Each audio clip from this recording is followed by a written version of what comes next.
bring back here. And you can see with their bans, at least, the Caitlyn is very much specifically at Celaver. It's also because there's been so much success with Caitlyn so far at this promotion tournament, just with the fast pushing. That's something NIP doesn't want KMT to be able to do. And then the Olaf and Castron, I think, are more generic bans. And I'd actually like to see the stats for this one. I'm sure Optimus Tom out back will be sorting these stats out for us, but I'm pretty sure Castron's been 100% banned this entire tournament. Castron's been banned every single game. But this is exactly what we thought NIP would do. And it's surprising, actually, that KMT are the ones that banned Dr. Mundo. Obviously, Dr. Mundo's been wrecking everything, but that means they're basically stuck in with going Renekton now instead of having their pick of Shyvana or Mundo. Not right off the bat. Well, they don't need to do it right off the bat, but they'll do it. Ordinarily, they don't need to, but we've talked about this heads up multiple times, and I was just saying how Shyvana works very well for Zorozero. Ordinarily, you would give the lane to Renekton. Will they go 2v1? Yeah, that's almost too early to tell. Yeah. We've also seen, since NIP might have more experience, they'd be more inclined to do a 2v1 because they're much more adept at tower diving early on in the game. The one reason you would go for Renekton at this point is so that NIP doesn't throw Shyvana into the jungle. We know hyrqBot as well has been playing a lot of farm-heavy junglers, or even if he's not a farm-heavy jungler, farms a lot. And speaking of farm, this is something we're going to have to keep an eye on, especially for this game, is hyrqBot gives nothing to Freeze. Nothing. No. Does not allow him to have any farm at all. They have a fun little relationship there. I'm sure they're eventually happy with each other, and that's an interesting bot lane choice as well. Right off the bat, they're obviously saving their mid lane picks.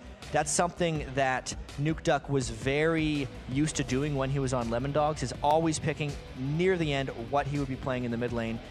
Karma has been a really resurgent pick here this weekend in Cologne, and the Ezreal has also been fairly strong, even though he doesn't fit into that big three Lucian, Sivir, Jinx that everyone's been talking about. Well, I mean, the AD carriers all have their own opinions, of course, and potentially seeing a Vayne coming out for Celaver here. So at the moment, actually, the KMT team have picked pretty much their own champion, so we'll see whether Overpow goes for a mid laner. Will he go for that support? I would expect the support to come out here, and it's looking like it will be Thresh. Yeah, because they don't want to let Nukeduck pick a counter. Yeah, absolutely. They have to wait for Overpow to pick his mid laner into whatever Nukeduck has planned for him. And it's actually really interesting that we get a Vayne versus Ezreal matchup right here. We do have to remember that Vayne was banned all 5 games against Candy Panda in the promotion series last night. That's because he carried so heavily at DreamHack with that one champion. Yeah. He individually picked up SK Gaming and carried them through to the cup. And especially for a lot of these challenger teams, having those individual carries is almost valued more than it would be for an LCS team or the really, really top tier teams. So them getting the Vayne kind of gives them that wild card of, you know, if all goes wrong, Celaver has a great game on Vayne, maybe they can take it, is probably what they're thinking. And if you guys at home are watching and maybe recognizing some of the names of KMT, they have been around for a very long time as a team under various different guises. Every time they drop the sponsor, they revert back to KMT. They've been at Sao Paulo. They're in the finals against, it was Samsung Blue, as they are now, and actually put up a very good performance against them. So these guys have a lot of international experience as well, so do not write them off. NIP are very strong right now in scrims from what we're hearing, but KMT are an incredible team. And the picks coming in here, and Amumu picked up a game. We saw it just a moment ago for Lemondogs. Now we're seeing it for hyrqBot. And it didn't work for Lemondogs, but I feel like NIP is a much more experienced team with this, especially hyrqBot. The team is used to having him play with a farm-heavy jungler, and also since their lanes are so strong. Zorozero was talked up by Wicked. Nukeduck was one of the most lethal mid laners in all of Europe last year. So those guys can hold their own, whether or not hyrqBot is able to gank frequently. Absolutely. Final pick kind of come in. Could be a Kayle. I mean, it's up against an Orianna in that mid lane, or will they switch the lanes around?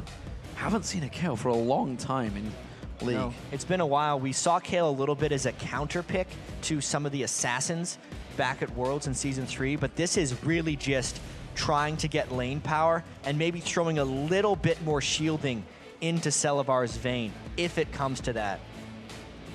It's a bold pick right there. I think it's strong in the lane, and he's going to try and stick with Nukeduck with that. So looking at both teams, there's a lot of crowd control from both sides. There's a lot of slows, a lot of stuns. KMT actually have quite a lot of stuns now. I'm looking at it. A lot of crowd control. You can't get in too deep. Celaver's just going to knock you back. You've got the thresh hooks, the flays, the slows, the like you say, the invulnerability. There's so much coming out of KMT here. It definitely seems like KMT's more the team to single out individuals and try and take them down, where NIP is going to be the team that wants to find the big team fights because they have much more AoE damage on their side, which is actually kind of reverse of what we're used to seeing or that we saw in the TSM series, where the experienced team in TSM took the team that would get single targets and roam around the map and find kills, whereas Lemondogs picked the AoE comp. This time, it's NIP with the AoE comp, the more experienced team, going to try and catch them in groups. Well, as we get set for the game one, let's check out who you guys at home think will earn their spot in the final European Spring Split place. According to LollySports.com, well, no surprise here, 78% of you have voted for Ninjas in Pyjamas and think they will win their way back into the LCS. And while, of course, this is our final promotion tournament matchup here in Europe, let's not forget, North American Spring Promotion Tournament will be kicking off on Friday, live from Los Angeles. Yeah, plus the Battle of the Atlantic will continue next weekend as well, with CLG taking on Team Alternate. XDG, who is formerly Vulcan, is playing Gambit, and you have to be able to watch Cloud9 against Fnatic as well. Yeah, if you want to watch the LCS regions face off in our new LA studios, head over to LollySports.com, click on Battle of the Atlantic tab, and grab your tickets. And, well, you guys all at home have seen how fantastic it is in the new European studios. Don't forget, there is a new North American studios, and if it's anything like it is here, it will be a fantastic environment for you guys to go and sit in. It is going to be very similar, I feel. Think of the Culver studios we had. It's going to be a similar setup to that, and it was a brilliant environment for the World Championships. But right now, we are into the game, and Ninjas in Pyjamas are the blue side, KMT as the red side.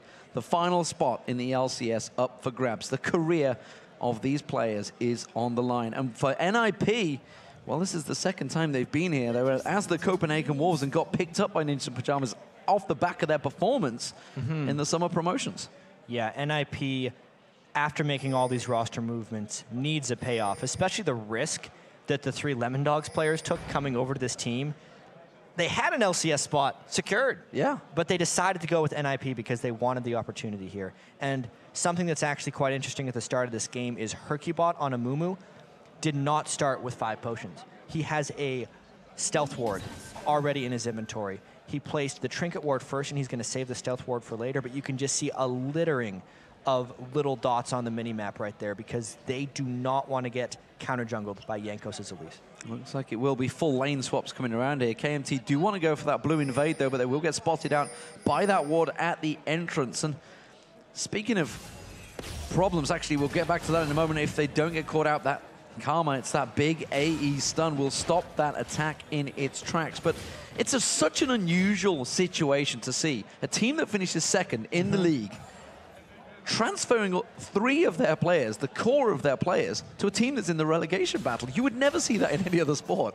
It shows a lot of confidence right there from those guys, saying they know that they are a top team, and they're just going to try and win a spot back because they think they deserve it. So here we go. It is the lanes in the top. Let's see how it works out. Vayne, we haven't seen for a while in 3.14, honestly. Certainly in the European LCS side of things, but OGN, I believe it has put in an appearance. Ezreal, though, alongside Karma. Karma has really risen to popularity in 3.14. Yeah, so much of it, and it's kind of strange because Karma doesn't really seem like something that would be changed by all the preseason changes all that much. People are just finally trying her on support, which to me is kind of what she is best at. She has incredible peel and especially early presence in lane, which is so important.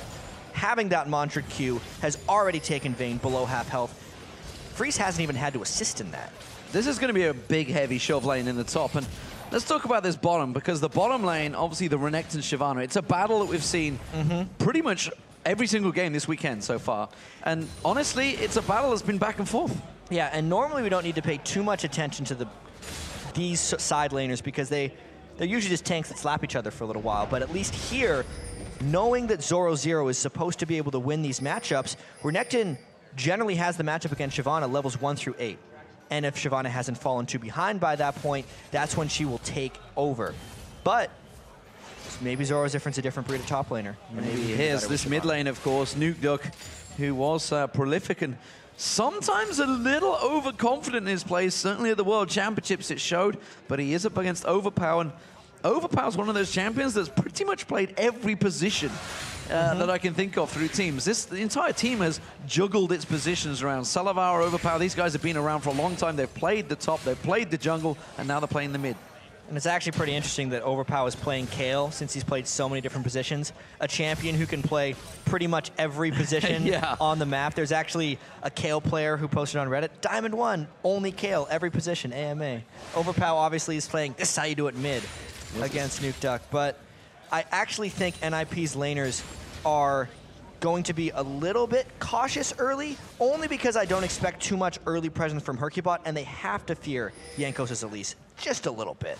Yeah, Elise has definitely been a very strong champion in 3.14 so far. Evelyn was available, if I recall, and wasn't picked up there, so hyrqBot choosing to go with Anamumu instead. He spoke to us a couple of days ago, and we knew that was in his champion pool, but I wasn't expecting him to pull it out in game one. Maybe it was something they could have saved for later on. But remember, this is a best-of-5 series. Lots of games potentially could be happening here after we just saw TSM whitewash. And don't forget, teams can come back. We saw it just last night. SK Gaming thought they were down and out against SUPA HOT CREW, but they turned it around and came back 3-2. Will we see the same tonight? Yeah, there's definitely a lot that can happen. It's so strange that we've had best-of-5s so often go to 5 games in these promotion tournaments. Pretty much half the time it seems to be happening. And it's the type of conservative laning we expected to see out of NIP thus far. And Jankos probably has to worry a bit about falling out of pace from hyrqBot's Amumu right now. His laners haven't been able to take any advantages, despite no ganks coming out from Amumu, and that'll hurt later if he doesn't make something happen soon. Mithy continuing to poke, keep them back with the mantra, just queuing them back, and so far they've not really been able to exert much pressure in that top lane. Celaver falling quite far behind in terms of farm against Freeze. Yeah, Celaver, as far as Vayne versus Ezreal goes, is a tough matchup for Vayne. And I also think the Karma support, at least right now, since they're not getting hit by Vander's Thresh hooks, is letting them outpoke them. We saw just at the start of it, Mithy took Celaver incredibly low by himself with a couple of those Mantrid Karma Qs, and that will continue, especially seeing that Celaver hasn't went for an early Vamp Scepter like almost all Vaynes do, since you get extra lifesteal when you use Tumble and get the increased damage. Instead, he's gone for the health and the life on hit from Doran's, which has actually been reduced in the 2014 season to 3 for ranged champions. And it's actually a mix. Obviously, the Phage probably going to come out for Freeze first, it seems, here, rather than going for that Sheen, which we often see. It seems he wants to get that health on him as quick as possible. We did see Jankos having a little peek in towards that top lane, but immediately with that ward there, the sweeper spotting it out. Yeah, there is a lot of caution coming out from NIP, and this is kind of according to their game plan. One interesting thing that I'm waiting to see right now, since we're about 7 minutes into the game, is whether hyrqBot decides to take the blue buff when it comes out, even though Nukeduck is on mid as Orianna. I'm trending to think that he's going to want to take that blue buff on Amumu and continue farming, since Amumu's rather mana heavy in the jungle, and I know that hyrqBot trends towards the Spirit of the Ancient Golem on Amumu, despite the mana concerns. That may or may not hurt the mid lane for Nukeduck if he has to play without a blue buff. Meanwhile, Overpow is actually gone for the Source Boots as first item, so he wants to get that maneuverability, he wants to get in there, maybe try and create something on Nukeduck. Nukeduck, who himself does not have boots right now, so he's going to have a big movement speed advantage over him. Yeah, and that's something that's fairly key against Orianna. If you can't dodge the little balls being thrown back and forth and moved so quickly, you're going to have a little bit of trouble, and that also means Overpow's trying to cut through Nukeduck's defenses early. Now we are seeing that blue buff started off. We'll see where the Nukeduck comes across. They did just spot out Jankos there. The hook though on towards Mithy. The flay follows in there, but they're not too worried about it. The mantra doesn't land, but Freeze doing defensive duties and keeping them at bay. Blue buff has been picked up by hyrqBot. Yeah, and that actually shows that in the duo lane, Celaver and Vander are a little bit scared of what Freeze and Mithy can throw at them. The Karma has made her impact on that lane. They don't want to mess with her. Even though the hook landed, they really didn't think of an engagement. Well, hyrqBot is a long way away from this one, and the Dragon mid started off just the two members. The moment the presence of Nukeduck will potentially force them to back away. We see the two bottom lanes as well, making moving positions. Xaxus versus Zorozero, who has actually gone fairly evenly traded so far. Xaxus does have that slight edge. Yep, there is definitely the Renekton taking his slight edge at the start, knowing that there have been almost no jungler interventions there. And surprisingly, Jankos has stayed pretty heavy on farm. He just hasn't been able to find ganks, though. Well, that speed boost from Nukeduck, just making sure, even though he hasn't got the boots, we'll just avoid that gank. It does mean they're going to get a little bit of a free time on towards that tower, and they've got to be careful because Kayle can put a lot of damage down on towers if given free time. And now Nukeduck also has to play down a blue buff in lane against Kayle, which means he's going to be getting shoved in fairly repetitively. NIP is going to lose a little bit of map pressure in return for hyrqBot having more farming capabilities. Zorozero popping that ultimate to no effect because it went straight in towards the Dominus of Xaxus. So back and forward, both have the ignites ready and waiting, but nobody really going for it. And that's actually a really common play by Shyvana's in the laning phase, is to just ult, clear a wave really quickly, and then go back and shop. They were both just sitting on Doran shields, and if he hadn't ulted, Xaxus would have kind of just been more powerful than him on Renekton until that moment. Ulted, cleared the wave, now he gets to buy. He actually kept up with farm as well, so they're up to level 8. They were both at 82 apiece when they backed. Obviously, slight advantage for Xaxus. He stuck around a little bit longer. Jankos coming down towards this bottom lane, but immediately was spotted out by a ward in that river, so very cautious play. 10 minutes gone, no kills. And this is NIP's game plan, I think. Even though the gold is still rather close, NIP is not panicking here. When they pick the heavy area of effect team with an Amumu jungle, they are not expected to make an early impact. When we actually just saw the new Lemon Dogs roster try a similar composition against TSM, TSM absolutely obliterated them in the early game, because that is when the composition is at its weakest point. And NIP is actually coming out of this with a very minimal gold lead. So you have to think that they're winning at this point. Well, top laners are going for the Sunfire Capes. Meanwhile, the AD carries, we can see, looks like it's going to be Bloodthirster first for Celaver. Going to be trying to get that one out there. He has got that Vampiric Scepter finally into his build. Meanwhile, Sheen almost completed along with that Phage for Freeze on the AD carry. Let's have a look at the supports, because we've been keeping our eye on these. They've actually gone pretty standard, though. You can see the Sightstone, the coin in there, the talismans being built up. Fairly standard stuff, and also Dragon being started off. Yeah, and they're actually catching KMT in a lane swap right now. I'm not sure exactly if they lucked into this one, but securing the first Dragon is a very great thing for NIP. You can see Renekton was running top, as well as Celaver had just went back to base, so NIP beat him to the punch there. Yeah. But to get back to your supports, they've both upgraded their coin to a No Man's Medallion, which is what I would suggest for most people, because it increases the gold you get from minions. It actually doubles it the first time you upgrade it. And them both getting that, since it is a farm-heavy game, is important for both of their gold flows. Meanwhile, Freeze and Mithy continue to keep that poke going on this bottom lane, and the farm is edging in Freeze's favor. 95 to 73 now in terms of creep score, so definitely edging ahead slowly but surely. In terms of gold, you can see what that means. It's a 500 gold advantage switched across the two, which is why we see Celaver having to switch across and go for that white. Yeah, the lane hasn't been too cooperative with what Celaver wants to do. And this is kind of the push-pull that they had to go through. Vaynes are typically best in 1v2s, but NIP is probably also best in 1v2s. And KMT kind of had to bite the bullet, do a 2v2 lane with Vayne and Thresh, but now they're behind up to 30 CS. And unsurprisingly, level 9 has come around, and Zorozero has surpassed the farm of Xaxus, and suddenly will start to grow an advantage. They're going to be careful of that one. Jankos laying in wait, seeing if you can skit around. Gank. And get maybe a Lantern gank, actually. We haven't seen really any players coming out from Vander so far in this game. Yet, remembering watching the round robin, he made a lot of plays. It's actually going to be a really thrown, obvious dive there. Yep. I mean, they used the Lantern to shield Celaver from harass at the turret, and then when Elise decided to come in, it was just discombobulated as far as that gank went. They're in two different directions right now. Jankos wants to go and get ganks, whereas Vander and Celaver are kind of just in rescue mode. They're not thinking about killing, they're just thinking about trying to stay alive and trying to farm. And in terms of farm, they are actually behind in every single lane now. You see the mid lane, it is Nukeduck sneaking ahead of Overpow while he picks up this red buff. The top lane, well, Zorozero is starting to claw ahead an advantage here. We've just seen them getting a little bit of damage in there. And hyrqBot, well, he's absolutely been unneeded anyway. He's just continuing his farming round. I'm actually kind of surprised that Elise has more farm than Amumu at this point, since he's the one who's been looking for ganks more so. And hyrqBot, while he did secure a dragon, he hasn't been power farming extremely quickly either. Well, we see the blue buff again. Remember, don't forget, Jankos hasn't had that blue buff twice, whereas hyrqBot has had that blue buff.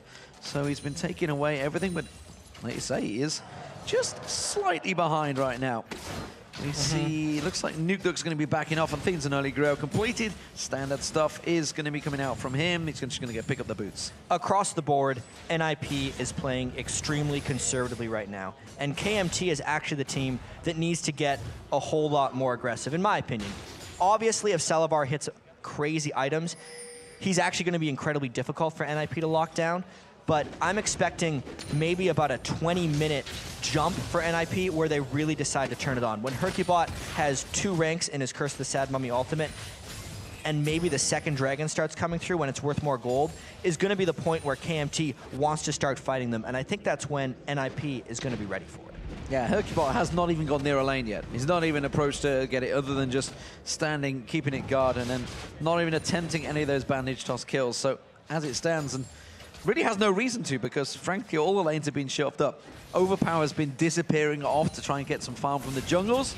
You see the bottom lane, well, Freeze has pretty much kept them on that tower the entire time. Not a great deal of damage done to the tower itself, but just making sure it's shoved on there, trying to keep Celaver down in farm. And Jankos has to keep on coming down this bottom lane, has to lose on that white as well, remember, every time. So it really is quite surprising that hyrqBot's behind.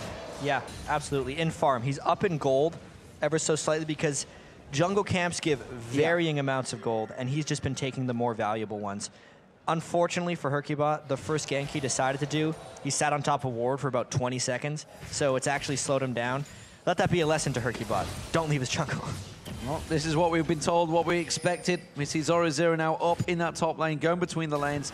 Doesn't really care, sorry, between the 2 towers. Has warded out heavily that top half of the jungle, so he knows exactly. He's got full cover, and he's just going to start trying to exert some dominance on him. hyrqBot, though, caught out with the cocoon, the hook. Very nicely brought in there. Could he have to use the Sad Mummy, but it's not going to be enough. Tries to turn it back around. He does go down, but it's first blood picked up by Mithy. Meanwhile, that leech is going to catch in towards him. The slow comes in, forces the flash out of Jankos, but it was just a jungler for support. And the blue buff went to Celaver. That, unfortunately for Vayne can't use the blue buff very well, but that was the first real engagement. We waited 16 minutes for that one, and honestly, we haven't actually learned much because it just was the 1-for-1 trade, and now they're back to farming. Yeah, Xaxus using that dominance to try and bully Zorozero out between that turret. Meanwhile, in the mid lane, Overpow trying to get a little poke and actually put a lot of damage down onto Nukeduck's tower now. Yeah, Nukeduck's going to be in a little bit of danger. That's the accumulated effect of missing out on 2 blue buffs, because Overpow has been able to shove to the turret as quickly as possible and get small amounts of damage each time. To Nukeduck's credit, he has farmed pretty much every minion that makes it to his turret perfectly, but he might lose that turret later. So first turret of the game goes down. Ninjas in Pyjamas have eventually cleaved out that advantage in the bottom lane, and like you say, Nukeduck, 176 farm, 17 minutes in, doing a fantastic job despite not having the blue. And it's kind of fitting that this game has started with such a low amount of engagements, because that's actually kind of how Lemon Dogs played a lot of their season. Yes. Nukeduck, Zorozero, they're very used to sitting in lane and farming for extremely long periods of time. And hyrqBot loves to play farm junglers, even if he didn't have the luxury of doing it all the time on SK Gaming. Very patient play from this team. There's Ezreal? Nope, way too late on that one, but it does do quite a portion of damage because that Triforce is now completed on Freeze. So keep your eye on, see if they get any spikes of damage. At the moment, Ninjas in Pyjamas, they are stacking in this mid lane. It's going to be a 5-man push. And they're kind of trying to make up for losing that dragon. I feel like NIP made a pretty big mistake by letting that dragon go down to KMT. Knowing NIP had the timer on the first dragon and not showing up for the second one, despite being a farm-heavy AoE damage team that wants to force fights around a congested dragon area, they can't give that away more than once. Well, as Dyrus said before, it was a great 4v4 game, and so far it's going that way in this one. Xaxus and Zorozero keeping the pressure in this top lane, continuing to go. Ward gets placed down there, and now Zorozero, he's off between the lanes once again, between farming the two turrets, but the hook actually landed on Freeze. Good hook, but unfortunately for him, it was an Ezreal he hooked in, who quickly arcane shifted. And there's going to be a bit of a standoff here until they can catch some type of advantageous fight. The 4v4 game and the 1v1 game are both slowly trending towards NIP. Zorozero on Shyvana does outscale Xaxus on Renekton, so the longer he can just be in this standstill, the better it is for NIP as a whole. Yeah, and he's just bullying just outside of tower range. Quite happy to keep trading, hitting that W, keeping that burn going. Blue buff once again going across the hyrqBot, keeping that. Not once has Nukeduck had it. If he's going to have it, he's going to have to go for an invade. There's not too much that NIP needs to do right now. What KMT needs to do is make something happen, because at this point, Zorozero is living in that top sector of the map. Xaxus can't get rid of him. And while we've already lost a turret, and they need to maybe get some turret back in the mid lane. Yeah, we see it as what, a 20 CS advantage, but it's actually nearly a 500 gold advantage between the two in that top lane, because Zorozero keeps going up there, keeps taking those golems. Almost reminiscent of Darien back in the IAM Kiev days. But the blue buff, red buff, sorry, will be picked up by Freeze, so we'll see whether he starts to make those plays. You can see he's actually been caught up now in terms of gold because of that difference. Remember, he had a 500 gold advantage over Celaver at one point. That's been whittled back down to 100. Yeah, I mean, it's just been a lot of farming. Ever since the bottom lane turret went down when Freeze and Mithy pushed it down, Celaver's been able to just catch up a little bit. You can see they're grouping up a bit more now and trying to get something back, but they honestly just keep running in to hyrqBot, who may be in the right place when they go down. Yeah, they were ready and waiting for that one. Overpow was making his way down south, but Nukeduck was tracking him, as he should. We haven't seen a singular shockwave attempt coming out from Nukeduck yet. 20 minutes gone into this game. Well, when he uses it, it's going to count. He's saving it. It's going to be big. He's saving it until he needs it. And he doesn't need it right now. Because Kale can't get the turret, the wave to his turret nearly as effectively as he could before. And he's able to easily keep it back with his Orianna now that he's leveled up. Oh, maybe a gank. Maybe they will go for the gank. Zorozero in all sorts of trouble trying to use that ultimate, but he can just get repelled upon. He does flash through, doesn't aggro the Baron, which actually... No, Jankos doesn't really have anything to aggro that Baron. They're going to go instead on towards Overpow, but quickly the flash having to be used out because Jankos had rotated down to the middle. At least that's signs of life from KMT right there, because they tried to get Shyvana out of their stuff. He was stuck in between the turret once again, and they went all out for him. Maybe a flash over the Dragon Pit would have been warranted right there by at least to try and finish off a kill since they had him so low, but because they didn't, Zorozero lives another day. Absolutely surprised me. I would have thought he'd gone for it. He'd already got the repeller cost, could have gone across. Just a couple of Qs would have been enough to finish him. Very well could have. I think his flash was up then. I know it's up now. Yeah, absolutely. Nevertheless, it is all square one apiece still, and just 1,000 gold between the two teams. 22 minutes gone in this game. And you know, Ninjas and Pyjamas, while you say they're playing for that late game, they have to be careful that Celaver doesn't get going on Vayne. No, that is the one risk. I mean, we talked about the solo queue mentality of Vayne being able to carry a team by himself. That might happen in this game if they let him keep farming. Flash was already used by Zorozero. Ultimate was used a moment ago. Cocoon doesn't land. Well, I don't think Xaxus wanted to give up on that one, but Jankos had already turned away and said, nope, he's gone. It's been quite a while since we saw a game quite like this one. So farm heavy at this point. And honestly, Kale and Vayne both scale very well.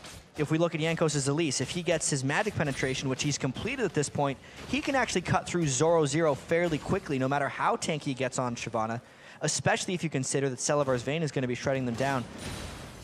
They're really now putting all their eggs in the late-game teamfight basket because we're past 20 minutes now. We're very quickly going to get out of the mid-game and make it to the late game before they even fight. And Xaxus really is putting up an impressive performance up against Zorozero in that top lane, keeping him on his toes for sure. Overpow back in that mid lane. Overpow is going to start shoving these towers down very quickly, and this is why we're already seeing Ninjas and Pyjamas reacting to it. That middle turret already low from the damage he's put on it earlier on. hyrqBot's going to try and get himself some lane tax there as we wait for Nukeduck to return to lane. Nukeduck himself, obviously now got that haunting guys in there as well. So going to try and get the Leandros maybe built up, but it is going to be all about the Dragon spawning in 20 seconds time.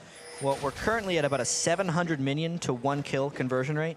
I hope by the end of the game, it's slipped a little bit more towards the kill side.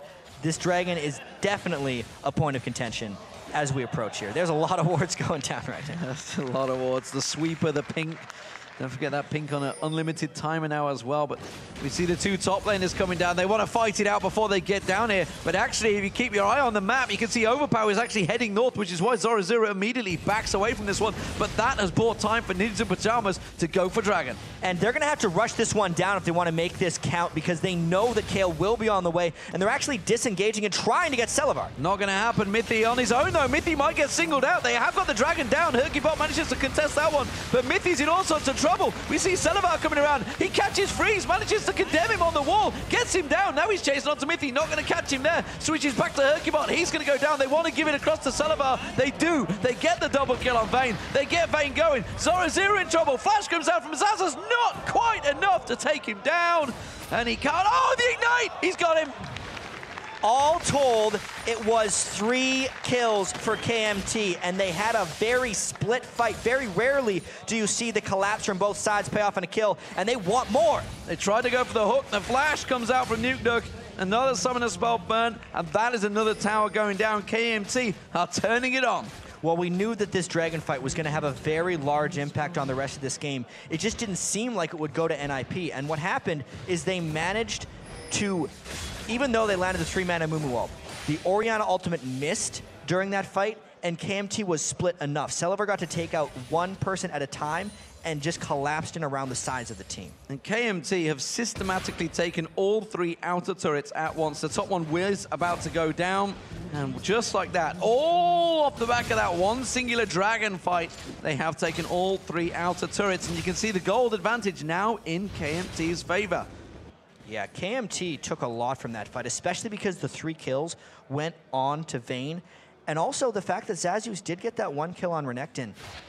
He's trying to fight the inevitable outscaling that Zorozero is going to do. Maybe now that the Blade of the Ruined King is finally completed, that's the big item that Shyvana builds that really puts her ahead of Renekton. We'll see if Xaxus can hold on, despite, you know, after getting that kill, now the Blade of the Ruined King is done. Well, both AD carries, they've got their big items in. You can see the Static Shiv, Blade of the Ruined King versus Trinity Force and Bloodthirster. Overpow, you can see him now. Lich Bane completed, Nash's Tooth completed. He is starting to lay down some hurt as well. So if they can focus on one target, those two combined will do an incredible amount of damage. And you can see the blue elixir, which has also been completed by Overpow. He's going to use that to try and kind of use this 26-minute power spike, so to speak, since Celaver's finished a couple of items and they don't want the rest of NIP to kind of overscale them. Vane is actually strongest right now, and they should try to take a little bit of objective and ground back because of that. Zorozero managing to get some good ward placements, which gives him enough time to warn that Celaver was indeed sneaking into that top lane, trying to get a look towards him, as was Jankos. Jankos throws out the cocoon on towards Mithy, keeps him at bay, but it is Ninjas and Pyjamas starting to put some pressure on this mid lane. And they're trying to get something back. They knew that Celaver wasn't there. Celaver is the big threat they have to worry about right now. But maybe this passive playstyle that NIP had and that they've taken from Lemon Dogs, it could be hurting them a little bit right here. They've fallen behind in gold. I mean, they weren't necessarily the team to mount big comebacks. They either won slowly or they lost slowly. A lot of times they didn't know how to make big plays. It's a harsh way of framing it, but that is exactly what used to happen. And often they did win against the odds. As it is, they've come into this one overwhelming favorites. And if you look back to, say, Lemon Dog's performance at the World Championships, it was far from overwhelming, and we have basically the meat of that team. Other than Tabs not being here, as well as the jungle, we pretty much have the Lemon Dogs, the heart and soul of it. Dexter, of course, was the other member, but overall, maybe they're just having a little bit of a hang-up from that, a little bit of hang-up from IAM Cologne, because there they didn't perform, and here, seems the pressure may have got to them. I mean, maybe the extended hangover. I know Mithy, who everyone refers to as the brain and strategy caller, he doesn't like that title. He makes no jokes about it. He doesn't mind about it, but the rest of the team don't like it. Yeah, the team actually does seem like they're very collaborative right now, but you kind of need a little bit more of that when you're trying to make something happen. They're going to get the slowdown on Zorozero. Has he got the damage Overpow? Because Zorozero has got his ultimate should he need it to just pounce away from this one instead. He will continue that farm, and of course with the support of Freeze heading on down to the bottom lane, who is actually, by the way, trying to take away some of hyrqBot's jungle. He won't like that. Yeah, well, they got to start sharing at this point because they've lost a couple of their other turrets, and the jungle is almost fair game to anyone at this point. You can see the tank build coming out from hyrqBot. He's trying to really tank up, but he hasn't outpaced Elise on the other side hardly at all.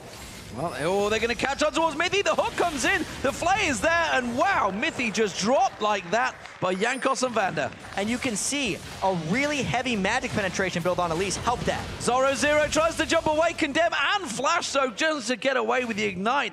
But they put a lot into that one. And that means KMT, they're starting to group around. And a arcane flash from Freeze just getting him away. If NIP wasn't on their back foot before, they definitely are now. Seeing how quickly Mithy was obliterated by the magic penetration of Elise and how easily Zorozero got shredded while he was trying to farm the lane means NIP is in trouble, and they're the ones that need to take some initiative now because KMT made their move and it's working. NIP realizing they were in a 5-on-3 down in this bottom lane. We even saw Xaxus making his way down. They have reacted in time to clear out that wave. KMT look to be backing away from this one. They've left Celaver down there to keep that farm going, though. Yeah, and NIP has kind of missed the mark so far in this team composition. They haven't hit a person with an Orianna ult yet, as far as I can tell. Nukeduck, during the Dragon fight, missed it, and he has only used it once in this 30-minute game. They have to get more out of their cooldowns. Did Xaxus spot the smite being used there by hyrqBot? Because Dragon is now up. There's no smite available. It's on half the cooldown timer still. KMT are going to get that one. Whether he spotted the smite or not, it's a KMT Dragon to take. Because Zorozero is trying to split push right now on Shyvana, and the rest of the team was back in the base, basically hiding from KMT.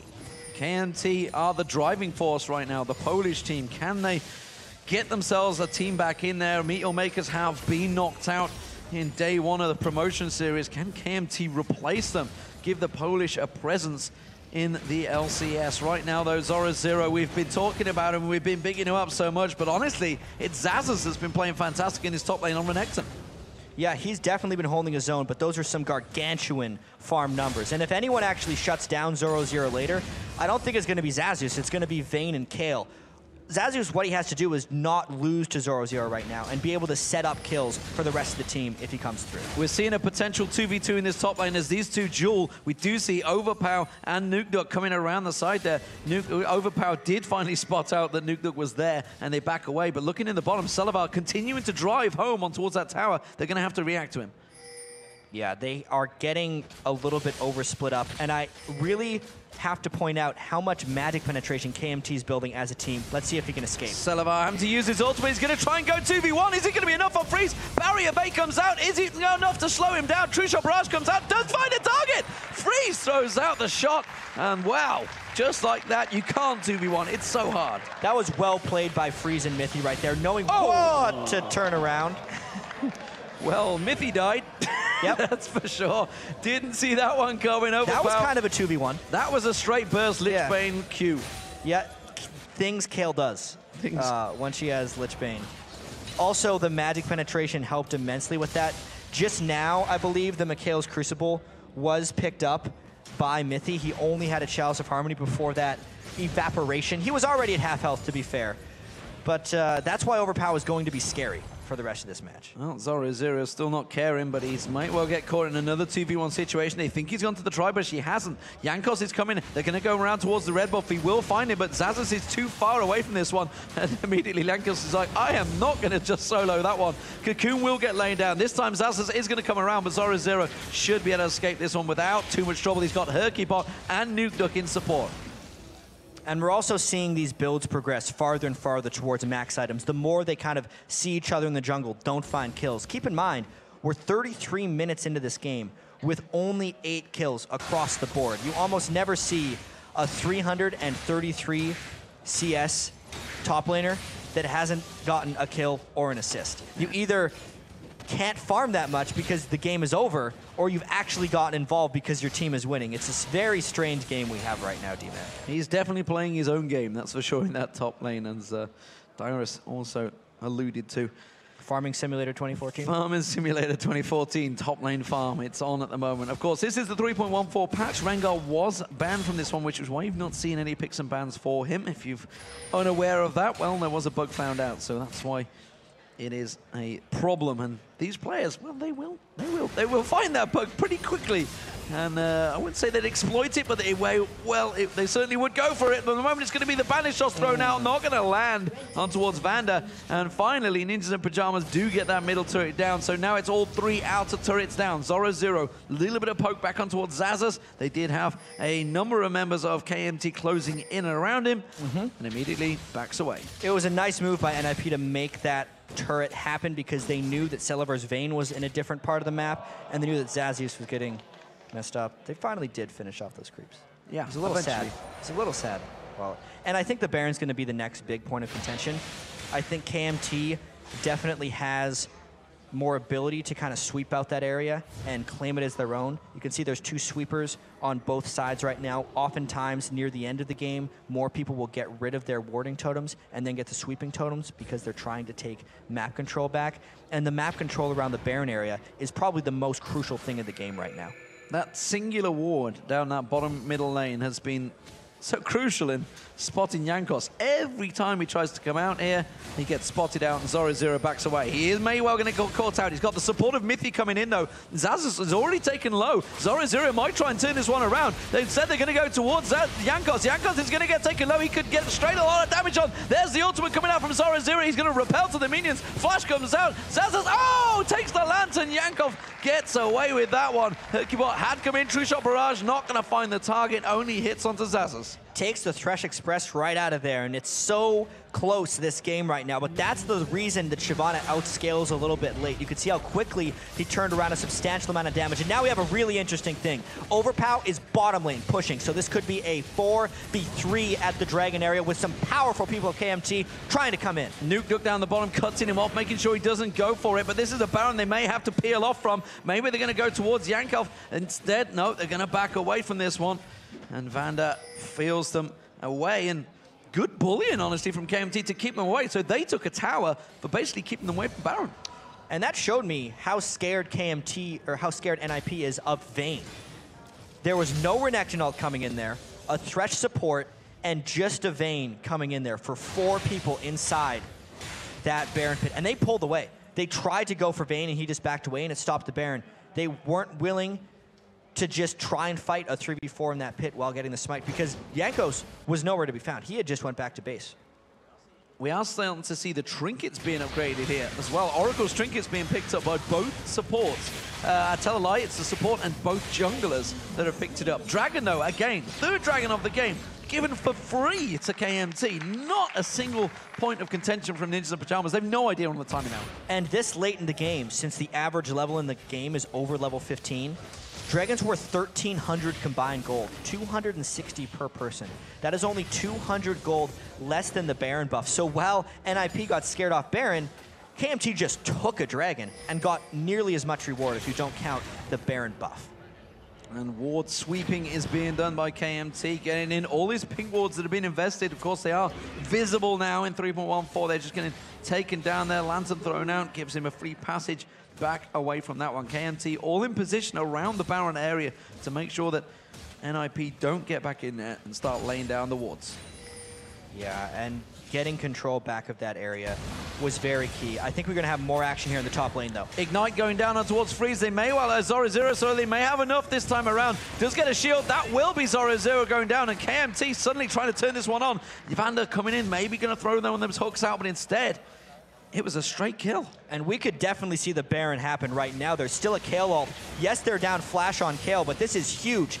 Freeze was not in range, and they can take down this Baron extremely fast. This is a dangerous, dangerous play, though. Don't forget, Curse of the Sad Mommy with that shockwave could do a heck of a lot. True Shot Barrage already landing across. They're spreading out, though. Baron is taken fairly low. It has been dropped, and that's going to be KMT picking up. They're just going to back out from that one. NIP are in trouble in this game. It was such a crucial kill onto Zorozero while trying to split push. 383 farm on Shyvana, But if you can never turn it around in team fights and you get picked off before Baron, it ends up hurting the team overall right there. They'd lost ward control at the Baron area when Zorozero was caught out in that top lane, and the spread that KMT did while the potential steal was thinking about coming in by NIP, specifically Overpow, moving to the left of the Baron pit a little bit, meant that a Mumu ultimate would not have gotten who they wanted to, and they would have lost that 5v4 anyway. So really heads-up play by KMT here, dealing with the slow-playing NIP extremely well.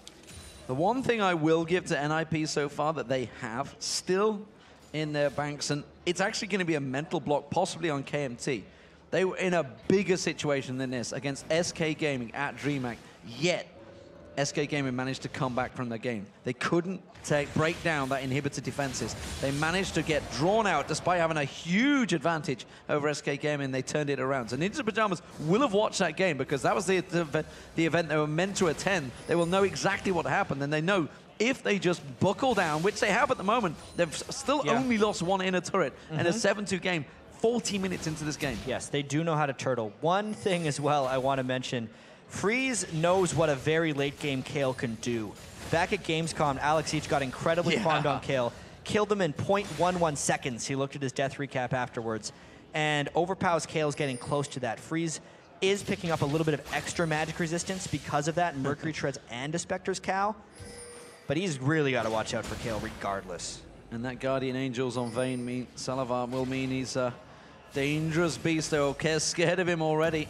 And KMT, they're looking to siege down the turrets. You can see Celaver in that top lane is trying to be kept at bay by Zorozero, but Celaver is very, very strong now, and you can see he's already putting damage down on it. It's not a lot Zorozero can do about this one unless he's going to be drawn into using his ultimate.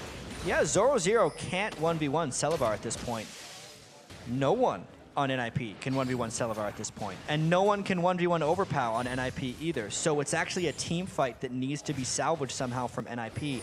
And that doesn't necessarily happen, I think, until you get near the inhibitor turrets. The one potential they could have, if Celaver gets stuck down here, is they could try and go for that 4v4 fight. As it is with the Baron up, they are just playing defensive duty, which is exactly what they should be doing. You can see the win rate there for Renekton, which is obviously Xaxus' champion, who has done a great job against Zorozero. Zorozero hitting that 400 CS mark along with Nukeduck, along with Overpow, but this is going to be the middle turret being drawn down. Look at the bottom lane, though. We see again Overpow drawing down on towards that inhibitor turret.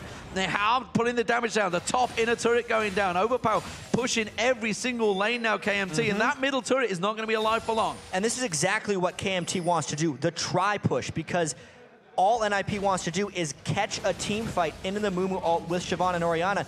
KMT's not leaving that opportunity open. And they have taken all inner turrets now. It's 6-3 in turrets. The middle, bottom inner turret, inhibitor turret goes down. Jankos in there. KMT pushing in towards the mid lane now. Celaver, he's still up in the top lane. He's still driving it home. They are taking every single advantage with this Baron buff.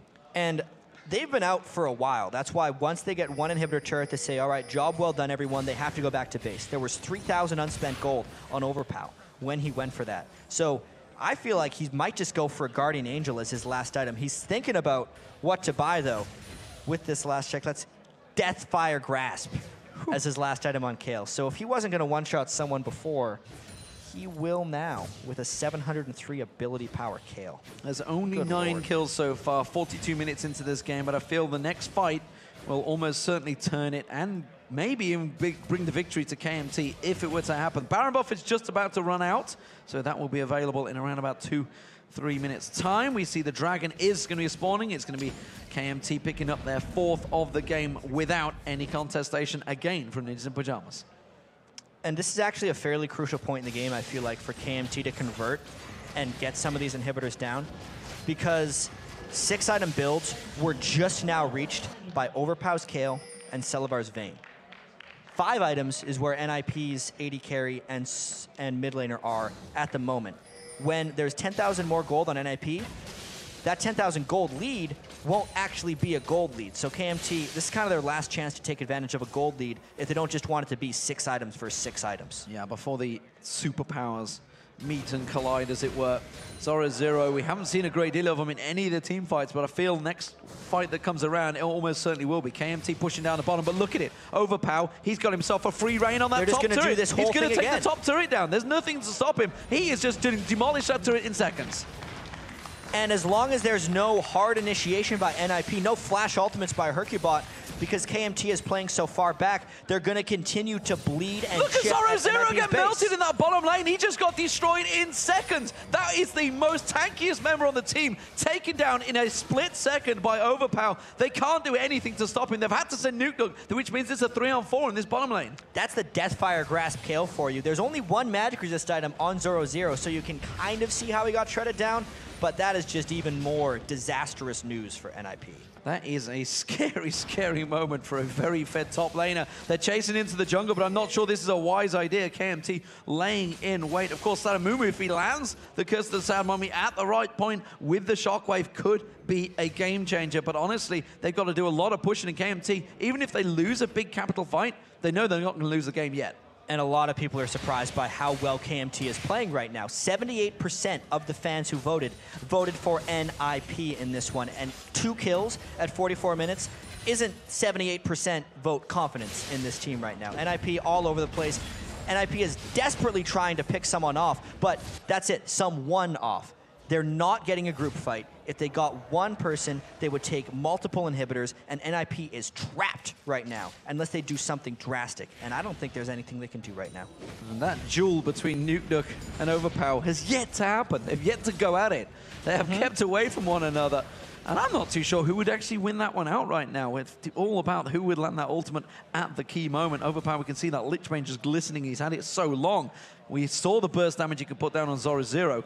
If he got someone free, which he, look at this, he's on his own. He's behind him, he's going for the inhibitor. But this is going to cost him his life and grant KMT the Baron. But that's the play right here. He's going to go for as many as possible as the team gets Baron. Great play. 2 Barons and 2 inhibitors. That is absolutely brilliant. He's going to sacrifice himself. He may get away with it. I'm not too sure. He's going to try and turn down. He's going to try and burst someone down. It's Freeze he's going to go for. Is he going to be able to put the damage down? He goes invulnerable. He gets dropped down. Flashes for it. Does get not get the kill. He does get taken down by Nukeduck. But like you say, a Baron, 2 inhibitors, absolutely worth it. Yeah, he kind of went Superman right there. He tried to spike down someone with a Banshee's Veil, so which is why he wasn't able to finish off Freeze. No, that's not going to work. But oh my, that was rather impressive. They are now just going to go for inhibitor number 3, and this, if anything, is where NIP would find a 5v5 fight, because it's now down to a singular point of defense, unless they try and split push at the inhibitor, at the Nexus turrets, but that's rather unlikely. And you know, teams have been talking about how hard it is to finish out the game with just 1 inhibitor down, but 2 inhibitors down means double super minions. Well, not double super minions, super minions pushing both top and bottom lane, which means that mid lane can be free to keep that pressure on. And if somebody just sneaks on, which we've seen Overpow doing time and time again, follows in those super minions, he will put a lot of pressure on towards that Nexus turret. Absolutely right here. The Nexus turret can die in a couple hits if Overpow gets free to it. The 700 ability power with the Lich Bane still applies on turrets. The Lich Bane proc will definitely crush those down. And this is really KMT playing a 46-minute slow game. NIP has yet to make an actual move. This is the slow loss that you want to avoid as much as possible if you're trying to become an LCS team. They are not 100% out of this yet, as you have been saying, because they can still maybe find that one fight, but everything is against them right now. And we should talk about Jankos, because Elise, at this stage, is effectively a mid laner. He's got the Randians, he's got the Leandres. He's got a lot of ability power, actually. I'm just going to look at him myself, because he is a very tanky. Don't forget the Baron buff, of course, is on him, but 262 ability power on the jungler. Freeze has actually got to be very careful of him as well.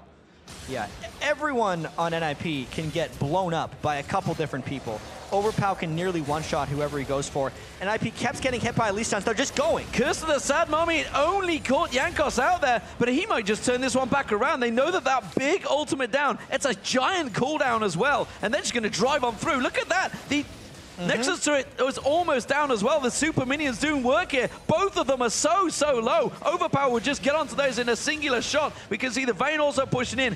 KMT are going to drive home to victory, surely. KMT has played this one slow and steady, and they're going to win the race right here. All the turrets are extremely low.